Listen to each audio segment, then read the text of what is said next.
Dans ce nouvel épisode, on va parler d'un livre important pour moi et pour mon parcours de photographe et d'entrepreneur que j'ai trouvé intéressant et qui peut vous aider. Encore une fois, ce ne sera pas un livre sur la photo à proprement parler, mais un livre qui va vous aider au quotidien dans votre pratique de photographe. Ce livre s'intitule Thinking in Bets, Making Smarter Decisions When You Don't Have All the Facts. En gros, penser en pari et prendre de meilleures, en tout cas des décisions plus intelligentes quand vous n'avez pas toutes les données. Le livre a été écrit par Annie Duke. Annie Duke, c'est une joueuse de poker professionnelle qui, après avoir fait des études de psychologie, plaque tout pour Las Vegas pendant un mois avant la soutenance de son doctorat pour vraiment vivre le rêve d'être joueuse professionnelle de poker. Et elle devient assez rapidement l'une des rares femmes reconnues dans le poker pro. Elle va devenir championne du monde. Elle va gagner le célébrissime tournoi de World Series of Poker. D'ailleurs, elle sera 10e en 2000 alors qu'elle est enceinte pendant qu'elle joue de son troisième enfant. En 2004, elle gagne ce tournoi et tout au long de sa vie, elle aura accumulé plus de 4 millions de dollars de gains.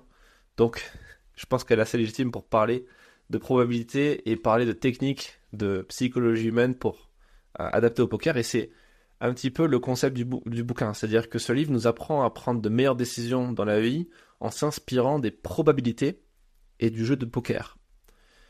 On va voir ensemble 5 concepts clés que n'importe quel photographe et entrepreneur peut appliquer à sa vie. Et avant de commencer, ce que je retiens principalement du livre, c'est ce qu'on appelle la pensée probabiliste du joueur de poker. En fait, plutôt que de penser en termes de oui ou non, quand on doit prendre une décision, l'auteur explique propose en tout cas de penser en termes de probablement oui ou probablement non. Ça signifie que assigner des probabilités aux différents résultats possibles, c'est plus intéressant. Par exemple, au lieu de se dire ce projet réussira, on pourrait plutôt se dire il y a 70% de chances que ce projet réussisse. Pourquoi ? Parce que chaque décision est alors un pari sur un futur incertain. En tant que tel, une bonne décision ne garantit pas un bon résultat, mais on augmente tout simplement les chances de succès. Par exemple, si un joueur de poker mise en ayant la meilleure main selon les probabilités, il peut toujours perdre s'il n'a pas de chance et si justement c'est l'adversaire qui a un coup de chance et qui a mieux. Mais l'important, c'est que sa décision était statistiquement correcte. Il avait tant de pourcentage de gagner. Et à partir de là, on prend une décision. Donc maintenant que vous avez compris ça, on va analyser en détail les 5 concepts que je trouve intéressants et applicables directement dans notre activité qu'on trouve dans ce bouquin. Comme à chaque fois, ça ne vous empêche pas de lire le livre, je vous spoil pas tout, il y a plein de choses à prendre dans ce bouquin, ça se lit assez facilement pour un bouquin en anglais et c'est pour le coup très intéressant. Le premier concept, première partie, c'est l'incertitude et la prise de décision. Et le concept d'acceptation de l'incertitude. L'idée, c'est de comprendre que chaque projet photographique comporte des éléments d'incertitude. Il s'agit des conditions météorologiques, du comportement des gens, des imprévus techniques. Et plutôt que de chercher à tout contrôler, le photographe doit être prêt à s'adapter et à improviser en fonction des circonstances. Ça, globalement, c'est un truc qu'on comprend assez facilement. Tout comme le fait d'être flexible et de bien se préparer. Et de se préparer à différentes situations, avoir des plans de secours, des plans B, ce que là, pour le coup, tous les photographes font pas forcément. Là, je parle en connaissance de cause en ayant une agence de 60-65 photographes où parfois on me dit « Ah bah là, j'ai pas pu faire tel truc » et quand je demande « Est-ce que tu as eu un plan B ?» Non. D'accord, c'est un peu dommage. Les photographes de mariage, ils connaissent ça. Ils savent qu'il va falloir planifier des choses alternatives, réfléchir à qu'est-ce que je fais quand il pleut, qu'est-ce que je fais s'il y a beaucoup trop de soleil, est-ce qu'il faut un flash, etc. Est-ce que j'ai du matos de rechange en cas de panne, est-ce que j'ai plusieurs boîtiers, etc. Donc ça, c'est le premier point, l'incertitude et la prise de décision. Deuxième point, la différenciation entre résultat et processus. Ça, vous allez voir, c'est vraiment ultra important. L'idée, c'est de se concentrer, peu importe ce que vous faites, sur l'amélioration continue de ses compétences et de son approche, indépendamment des résultats immédiats ou que vous aurez. Par exemple, vous allez utiliser une nouvelle technique de prise de vue ou une nouvelle technique de retouche et vous allez voir que derrière, les résultats sont pas fous. Ça ne veut pas dire que c'était une mauvaise décision, que du coup les résultats rendent la technique mauvaise. C'est juste que ça s'y prête pas. Et inversement, c'est-à-dire que vous avez testé quelque chose, le résultat est bon, dans votre tête, il y a un biais qui va se produire pour dire, ok, du coup, j'ai fait l'action A, j'ai eu le résultat B, du coup, le résultat B est bien, donc l'action A est très bonne, mais pas forcément. D'ailleurs, dans le bouquin, il y a un exemple qui est très, très parlant, qui est de dire, en gros, imaginez vous êtes en soirée avec des potes, vous commencez à un peu trop picoler, il se trouve que vous êtes complètement bourré, et vous dites non mais c'est bon, je peux quand même rentrer en voiture. Vous rentrez en voiture, vous passez une demi-heure à rouler, et puis ça se passe bien, vous arrivez chez vous. Est-ce que c'était une bonne idée de prendre le volant en étant bourré dans la nuit et rouler une demi-heure avec la voiture? Non, c'était pas une bonne idée. Mais le résultat est bon. Mais c'est pas parce que le résultat est bon qu'il vous est rien à arriver que c'était une bonne décision. Vous voyez l'idée en fait. Donc la différenciation entre le résultat et le processus. Et en marketing, en entrepreneuriat, il y a ce qu'on appelle la réflexion post-mortem. C'est un peu bizarre le terme post-mortem, mais rien à voir avec le cadavre qu'on pourrait trouver dans une morgue. C'est juste qu'à la fin de chaque projet, ou chaque fois où on a pris une décision importante dans une entreprise, on va analyser, on va débriefer tout ça pour essayer de comprendre qu'est-ce qui aurait pu être amélioré, qu'est-ce qui peut être amélioré, qu'est-ce qui aurait pu foirer aussi, concrètement, parce que le résultat aurait pu ne pas être bon. Et c'est bien de se poser cette question-là après coup pour les prochaines fois avoir les bons éléments. Ce qui amène vers le quatrième point, plutôt troisième point en fait, qui est sur l'évaluation des résultats. L'évaluation des résultats, ça va être la recherche notamment et très active des retours constructifs de la part de clients, de collègues et d'autres parties prenantes pour évaluer la qualité de son travail, identifier les domaines d'amélioration. Là, c'est tout l'intérêt d'être dans une structure comme par exemple le collectif DR. Je ne vais pas faire de la pub pendant 15 ans sur ça, mais vous avez compris, être dans une structure, que ce soit le collectif DR ou une autre agence, un autre collectif, vous allez avoir des feedbacks de gens qui sont comme vous ou qui sont à un autre niveau, un peu plus au-dessus ou un peu en dessous, mais qui ont un recul nécessaire que vous n'avez pas et qui vont pouvoir vous donner des feedbacks constructifs parce que ils n'ont aucun intérêt de vous mentir, ils n'ont aucun intérêt de vous faire plaisir, ils n'ont aucun intérêt de vous voir comme un concurrent. Et ça, c'est cool. Parce que surtout dans le métier de photographe où on est encerclé, en quelque sorte, cerné par les concurrents, ou en tout cas des gens qui ont cette vision un peu étroite d'esprit, qui sont en concurrence avec le reste du monde, alors qu'en fait on a tout à gagner à se mettre ensemble, à réfléchir, à monter des projets collectifs, mais bon, ça c'est encore autre chose. Dans l'évaluation des résultats, il y a aussi la question de l'analyse des projets passés. Vous pouvez examiner régulièrement des projets passés pour comprendre les facteurs qui ont contribué au succès ou aux échecs. Par exemple, vous pouvez comparer différentes séances ou différents reportages photos pour identifier les conditions et les techniques qui ont produit les meilleures photos, qui vous a rendu le plus efficace sur le terrain. D'ailleurs, c'est un autre point important, ça va être de suivre vos performances, de mettre en place ce qu'on appelle des KPI, des indicateurs de performance, pour mesurer l'impact des décisions prises et ajuster les stratégies en conséquence. Donc, par exemple, les ventes, la satisfaction client, les retours que vous font les gens, vos coûts aussi, les coûts opérationnels, combien ça vous a coûté de produire des reportages et combien ça vous a rapporté le cas échéant. Et enfin, vous allez pouvoir utiliser tout ça pour créer une amélioration continue, pour améliorer vos process pour les prochaines fois. Et on arrive au dernier point qui va être d'éviter les biais cognitifs, ou en tout cas prendre conscience des biais cognitifs. Et c'est une grosse partie du bouquin que je trouve super intéressante parce que les biais cognitifs, si vous me suivez depuis un moment, vous le savez, c'est quelque chose qui me passionne, que je trouve très intéressant. Et en fait, notre cerveau humain, notre cerveau tout court, va nous bloquer, va nous piéger régulièrement avec ces fameux biais cognitifs.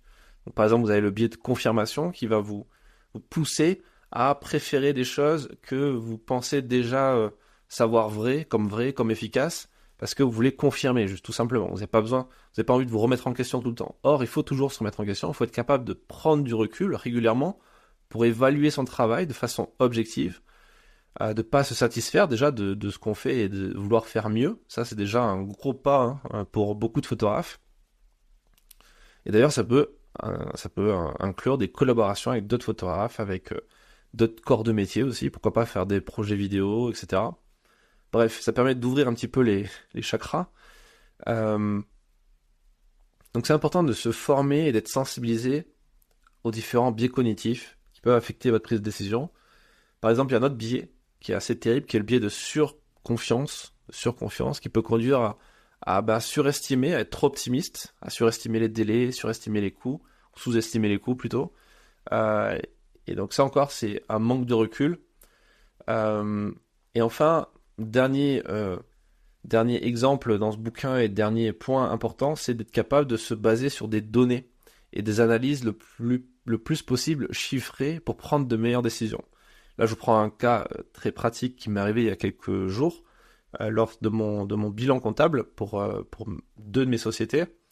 Quand on était avec le comptable, il m'a montré les chiffres.